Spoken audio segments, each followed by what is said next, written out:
Perkenalkan, nama saya Ainun Nisail Azizah. Di sini, saya akan menyampaikan materi tentang penyajian data kelas 7. Yang pertama, kita akan mengenal datum dan data. Apa sih datum dan data itu?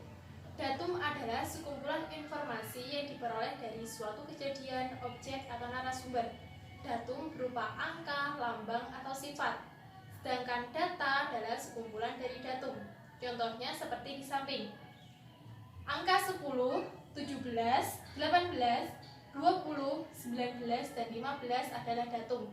Sekumpulan dari mereka disebut data. Selanjutnya, kita akan membahas tentang cara mengumpulkan data.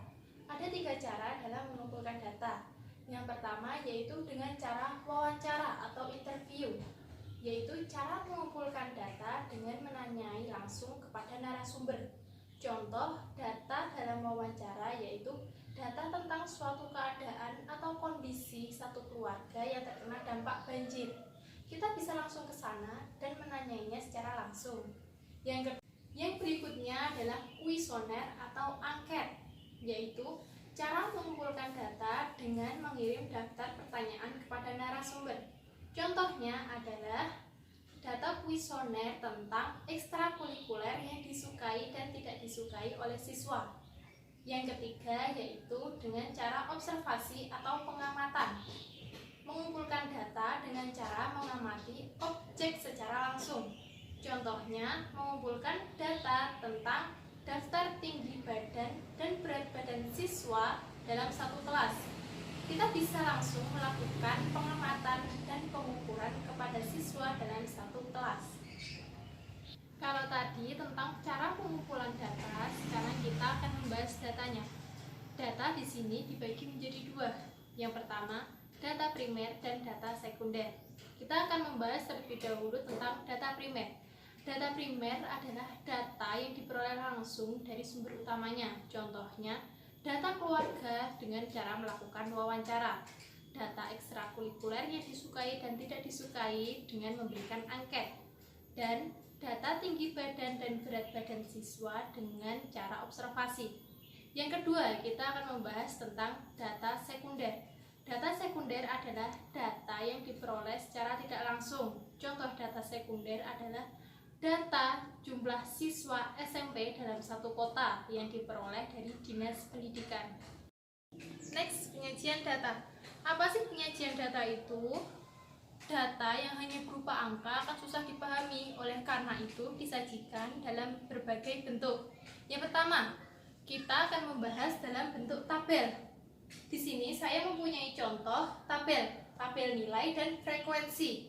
Di sini ada nilai 2 yang frekuensinya ada 7, nilai 4 yang frekuensinya ada 3, nilai 5 frekuensinya 5, nilai 6 frekuensinya 4, nilai 7 frekuensinya 10, nilai 9 frekuensinya 7, nilai 10 frekuensinya 1. Jadi jumlah frekuensi ada 37. Dari sini kita akan lebih mudah memahaminya.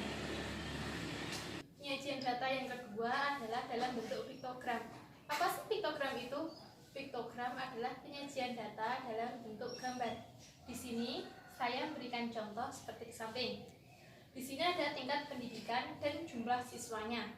Kita lihat terlebih dahulu keterangan di bawah. Satu gambar orang mewakili 20 orang. Nomor 1, pada tingkat pendidikan TK ada 8 gambar orang. Jadi siswa aslinya ada 160. Pada tingkat SD ada 9 gambar orang, jadi siswa SMP-nya ada 180. Pada tingkat SMP ada 5 gambar orang, jadi siswa aslinya adalah 100. Sedangkan pada SMA ada 6 gambar orang, jadi siswa aslinya ada 120. Yang ketiga, dalam bentuk diagram batang. Diagram batang sudah kita ketahui bagaimana bentuknya. Di sini saya ada contohnya peserta lomba pada setiap tahun. Pada garis horizontal kita beri tahun, sedangkan pada garis vertikal banyaknya peserta lomba.